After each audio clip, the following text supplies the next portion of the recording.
The only places where life appears to be going on as normal are in Biafra's 3 remaining big towns. But here the cost of partly living is astronomical even by European standards. For about an ounce of the local substitute for salt, the cost is 7 shillings. The price of imported salt has gone up from twopence to £1 a cup. This small bit of meat costs 17 shillings.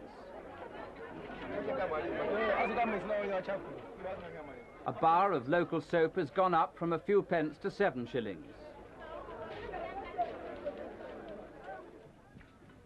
Petrol is now as desperately as short as food and medical supplies, though the Biafrans claim to have enough stockpiled for 6 more months.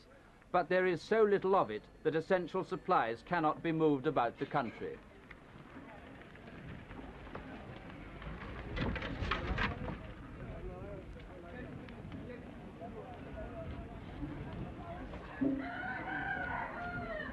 Come on and help the refugees. Help the refugees. Help our refugees and wounded soldiers. What happens next on the battlefield is going to depend very largely on whether General Gowan intends to push his federal forces into the Igbo heartland. There is some evidence that a growing number of federal soldiers are frightened to advance further. There are also some reasons for believing that by skillful use of ambush and guerrilla tactics, the Biafrans may be able to hold their present lines.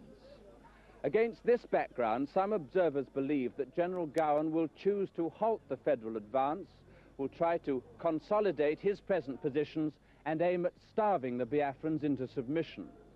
How successful could these tactics be?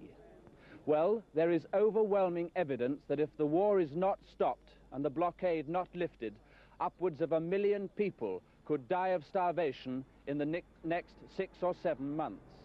But even if this is allowed to happen, there is also ample evidence that the Biafrans will not submit.